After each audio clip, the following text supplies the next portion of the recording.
Dear students, आज एक बार फिर से अपन सोशल साइंस के चैप्टर 1 फ्रांसीसी क्रांति के क्वेश्चन नंबर 2 पर डिस्कस करेंगे। जैसा कि मैं आपको कल भी बता के गया था और आज ही बता रहा हूँ कि फ्रांसीसी क्रांति पर पूरा वैसे वीडियो डला हुआ है। ये महत्वपूर्ण क्वेश्चनों पर चर्चा करने के लिए छोटे छोटे वीडियो आपके सामने आए हैं। तो आज जो दूसरा महत्वपूर्ण क्वेश्चन है चैप्टर फर्स्ट का, वो फ्रांसीसी समाज के किन तबकों को क्रांति का फायदा मिला, कौन से समूह सत्ता छोड़ने के लिए मजबूर हो गए, क्रांति के नतीजों से समाज के किन समूहों को निराशा हुई होगी। ये जो क्वेश्चन है ये आपको दिखने में एक लग रहा है, लेकिन इसके अंदर देखेंगे तो इसने आपसे 3 बातों को पूछा है। पहला, समाज के किन तबकों को क्रांति का फायदा हुआ, पहला। दूसरा, कौन सा समूह सत्ता छोड़ने के लिए मजबूर हुआ, और तीसरा, क्रांति के नतीजों से समाज के किन तबकों को निराशा हुई होगी। तो अगर आपने जो पीछे प्रश्न इकाई में पढ़ा होगा तो आपने देखा होगा कि फ्रांसीसी जो क्रांति हुई उसमें समाज के सभी वर्गों ने, सभी लोग क्या कहते हैं, लिंग के, चाहे महिला हो चाहे पुरुष हो, सभी लोगों ने बढ़ चढ़ कर भाग लिया और उसका ही ये परिणाम था, क्रांति अपने सफलता को छू सकी। लेकिन फिर भी उस क्रांति से कुछ लोग निराश भी हुए। सत्ता किनको छोड़ना पड़ी ये आप भी बहुत अच्छे समझते हैं। और तो इसमें जो पहला भाग है 1789 की फ्रांसीसी क्रांति से तृतीय स्टेट, मैंने आपको बताया था क्रांति के समय कि फ्रांस की जो सामाजिक व्यवस्था थी उसमें 3 समूह के लोग आते थे।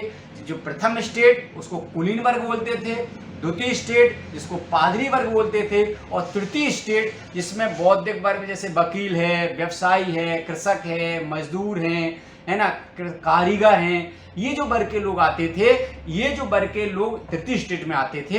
तो तृतीय स्टेट जिसमें वकील, व्यवसायी, किसान, मजदूर, कारीगर आदि आते थे को फायदा मिला, क्योंकि आपको ये जानकारी आपको पता ही है कि किसान, मजदूर जो तृतीय स्टेट वर्ग में आते थे ये शोषित वर्ग था फ्रांसीसी क्रांति का, और प्रथम स्टेट, द्वितीय स्टेट जो कुलीन वर्ग और पादरी वर्ग आते थे ये क्या कहते हैं, सुविधा संपन्न वर्ग था और इनके पास विशेषाधिकार भी थे। ये विशेषाधिकार प्राप्त वर्ग था। एक कैसे विशेषाधिकार कि ये टैक्स नहीं देते थे और बदले में इनको क्या कहते हैं, कर लगाने का भी अधिकार प्राप्त था। तो इसलिए जो भी क्रांति हुई थी वो इनके खिलाफ हुई थी। तो स्वाभाविक बात है कि इस क्रांति से जो भी फायदा मिलना था वो तृतीय स्टेट को ही मिलना था। इसका पहले का आंसर। दूसरा, इस नई व्यवस्था ने फ्रांस में सदियों से चली आ रही राजतंत्रात्मक व्यवस्था को खत्म कर दिया। अब इसमें आप चाहें तो थोड़ा सा जोड़ सकते हैं। इसमें मैंने राजतंत्रात्मक ही केवल लिखा है, आप चाहें तो इसमें यहाँ पर निरंकुश भी लिख सकते हैं। राजतंत्र कोई बुराई नहीं है, लेकिन वो राजतंत्र कैसी हो गई थी, निरंकुश थी और कभी कभी अत्याचारी भी हो गई थी शासन राजतंत्र व्यवस्था।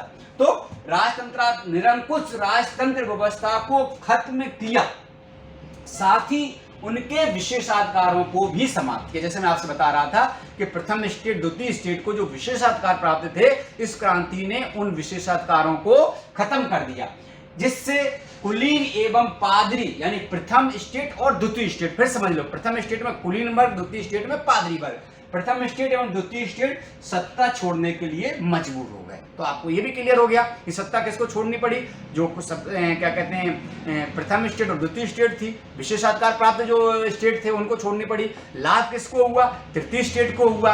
अब जो अंतिम प्रश्न उसने आपसे पूछा है ना, अंतिम क्या पूछा उसने कि समाज के किन समूहों को निराशा हुई होगी। आप बिल्कुल, मैं अभी एक थोड़ा सा इंडिकेशन अभी ऊपर करके आया था कि इसमें स्वाभाविक बात है कि समाज के सभी वर्गों ने इसमें भाग लिया, लेकिन इसमें सभी वर्गों के क्रांति के परिणाम सुखदायी नहीं रहे सभी वर्गों के लिए। क्यों नहीं रहे सभी वर्गों के लिए सुखदायी, क्योंकि इस क्रांति के बाद जो क्या कहते हैं संवैधानिक प्रजातंत्र की जो स्थापना हुई और उनको अपना जो प्रतिनिधि चुनने का अधिकार मिला, उस प्रतिनिधि चुनने के अधिकार के लिए जो वोट डाले जा रहे थे उसमें से कुछ वर्ग को वोट डालने का अधिकार प्राप्त नहीं हुआ प्यारे बच्चों। जिसमें से जो महत्वपूर्ण वर्ग था वो था महिला, और जो एक निश्चित आय या टैक्स जो लोग भरते थे उस टैक्स के भरने वाले लोगों को उस निश्चित टैक्स से कम भरने वाले लोगों को वोटिंग राइट्स नहीं दिए गए, महिलाओं को वोटिंग राइट्स नहीं दिए गए। अतः इन दो वर्गों को निराश होना स्वाभाविक बात थी। जो आपको इस तीसरा जो भाग में आपसे पूछा है, हालांकि फ्रांसीसी क्रांति में समाज के हर वर्ग ने बढ़ चढ़कर भाग लिया एवं उन्हें क्रांति के परिणामों से बहुत आशा थी, परंतु क्रांति के परिणाम समाज के कुछ वर्गों के लिए निराशाजनक रहे, जिनमें निर्धन वर्ग अर्थात कर अदा न करने वाला वर्ग एवं महिलाएं, क्योंकि इनको मतदान का अधिकार नहीं था। यानी ये अपना प्रतिनिधि या ये प्रतिनिधियों को नहीं चुन सकते थे। इसलिए प्यारे बच्चों, इनको इस क्रांति से निराशा मिली। यानी फ्रांसीसी क्रांति ने अभी भी कुछ विसंगतियों को छोड़ दिया था जो बाद में हटाई गई। तो यानी कि आपके पास एक नंबर के प्रश्न भी तैयार हो गए कि वोटिंग राइट्स किससे नहीं मिले थे, जो टैक्स अदा नहीं करते थे, और महिलाएं थीं उनको वोटिंग राइट्स नहीं मिले हुए थे। तो फ्रांसीसी क्रांति का ये वाला भाग जो आपको मैं समझ रहा हूँ बहुत अच्छे से समझ में आ गया होगा। एक बार फिर से बहुत कम शब्दों में समझा देता हूँ कि फ्रांसीसी क्रांति में प्रथम स्टेट एवं द्वितीय स्टेट सत्ता छोड़ने के लिए विवश हुए, तृतीय स्टेट को इससे लाभ मिला और निराशा हुई। वो निराशा गरीब यानी कि निर्धन यानी वो लोग जो टैक्स अदा नहीं करते थे और महिलाएं थीं उन्हें वोटिंग राइट्स नहीं मिले, इसलिए उनमें निराशा रही होगी या निराशा हुई। अतः ये आपके सामने क्वेश्चन तैयार हुआ, आप इसको समझ भी लें और आप इसको पीडीएफ के माध्यम से इसको क्या करें, आप इसको क्या कहते हैं अपना नोट्स भी बना सकते हैं। घर पे रहिए, सुरक्षित रहिए। अगला क्वेश्चन मैं तुरंत अगले दिन लेके आऊँगा। Thank you very much. जय हिंद।